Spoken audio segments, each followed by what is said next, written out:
So, Keith, you were talking about how to use that in Lightroom and in Instagram. And for starters, let's jump. I'm going to jump over to Safari, kind of to cover this on the front end. You were wanting to know how to add photos while you're in on your computer at home, right? So let's just come over here. We're going to go to Instagram. And for those of you that don't know, add you can't add anything. You can't add photos while you're on your desktop on your computer. However, in Safari and also in the other ones, if you don't have this develop, which is not always there, if you go to Preferences, over in the Advanced section, down at the very bottom, it says Show Develop menu in the menu bar. So if you have that checked, you'll see this word Develop up here at the top. And you can click on that, and where it says User Agent, you can come over here and you can select whatever you want to use to mock. So we'll just pick a phone, because on a phone you can add pictures, right? And now notice you have the plus icon down here at the bottom, which will allow you to go ahead and use it. You can pick photographs off your desktop anywhere you want. Okay, it's actually really nice because it'll tie into this next little piece that I want to show you in Lightroom. So Keith was asking about how do you get around the problem that Facebook wants to make everything square, and then it does allow you to go out a little bit, but if you have a really long pano, or if you have a tall skinny print, it wants to cut it off. And so here's kind of a workaround. It's kind of it works. I'll just put it that way. It isn't necessarily the best way or the only way, but it works. So it's interesting. If you go to the print module, okay, and if we go to this print module, we pick let's just grab one that's really tall and skinny here. Like this. This is too tall and too skinny to go into Instagram. It'll cut it off. But they do have they've posted some of their limitations as they have now, and I want to show you just really quick. So you'll notice that the square photo size that they use is 1080 by 1080. And the landscape photo size is 1080 by 608. And then if you want to do a portrait or a vertical, it's 1080 by 1350. Okay? So these are three options that are available now. And if you'll remember these, when we go into Lightroom, if we go to the print module, and we're going to mock up this as a print, as if we were going to print it somewhere, but rather than send it to the printer, we're going to save it as a JPEG file, print to JPEG file. And what we'll do is we'll make this, for example, this 1080 square one would be a 10.8 by 10.8 paper at 100 dpi. And so when it does it and saves it, it'll save it exactly the right size, 1080 by 1080. Same with the landscape version and the portrait version. So let's come back over here. And let's go ahead and, I've already actually done this before. And so I have all of these already done up for Instagram. So notice that this one right here has a 1080 by 1350. So if we come down to the printer down here, or page setup, sorry, Wayne's picture was in front of it, where it says page setup, we can come up here to this paper size, and we can customize this size to whatever we want.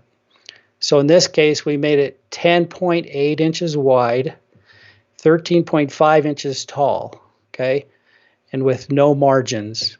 And then we save that. You can make a new one by clicking on this plus sign and putting in any sizes you want and naming it. So this one is 10.8 by 13.5. And then we can put a tall, skinny picture on there. And up here where we have some of the options, under image settings, you have an option of stroking the border. So if you really want, you can put a nice little border around it. You can make it black, you can make it white. If we wanted to kind of match what she's wearing, we can always change that by clicking on the black box up here and sliding this up and bringing this. If you click and hold down in here and you can come over and keep it clicked down, and whatever you hover over will become the color of that stripe. Okay, so now we have kind of a matching little stripe there, if that's what you want to do. Of course, if you don't want to stripe at all, you just turn it off. But in this case, we'll leave it on. And then in the layout, we have no margins, and we've made the cell size ever so slightly smaller than the print so that the borders, when it pops onto Instagram, will show up. Okay? And then under page, if you want, you can add watermarks. So if you wanted to put a watermark on there, you can do that. And you can come down to the print job, and this is where instead of saying printing it to a printer, you can print it to a JPEG file, so to speak. And if you make the file resolution 100 ppi, and you can do a little bit of sharpening if you want. This is totally up to you. You'll have to experiment with that. And then the JPEG quality is 100, and then this custom file dimension box you want to check. And that will make sure that it's exactly that size, 10.8 by 13.5 at 100 dpi. Calculate it out, it works out just right. Profile sRGB, because it's for the web. And then you're just going to say print to file. And when you do that, it's going to say, where do you want to put it? And you're going to save it as, we'll just save this as a test. And it's going to put, for me, I got it set right now. It's going to go to my desktop in a folder called Post. And it does it. It just does that. And then it's ready once you go to Instagram to load up. Those pictures are there and ready to roll. And you can make those presets, by the way. If you get this set up exactly how you want, you can come over and click on this plus sign where the template browser is. Name it, and name it something obvious, like each of these have a name over here, and then create it. So once you've got that created, you can go through, and if, for example, if we have a pano, I can put that, use this horizontal one right here, and I can do this horizontal with a black border.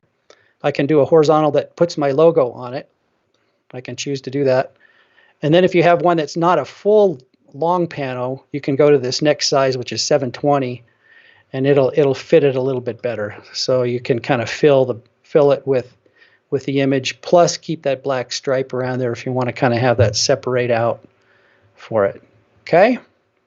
Does this all make sense? So let's jump really quick. Jump over to Safari again, and let's go ahead and add an image here. This is the only other last step I wanted to show you. And if I go to the desktop, I've got Post here. These are the images that I kind of threw in there beforehand. So here's a tall vertical one, and we'll drop this in here, and it looks okay, but it doesn't seem to quite fit right. Okay, so.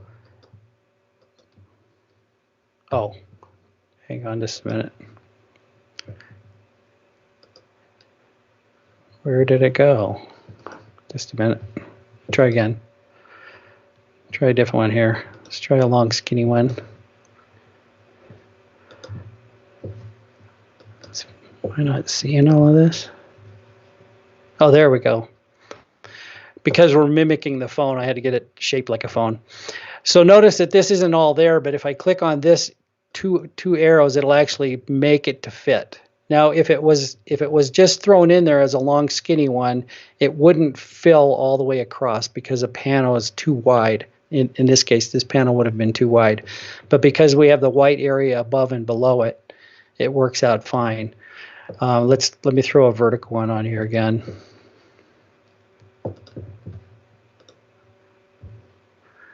So you can see how it cuts it off a little bit, but if you click on that, it'll push it and force it to fit. Okay, then you just go next, put on your caption, put it on a tag, and send it off. So, how is that?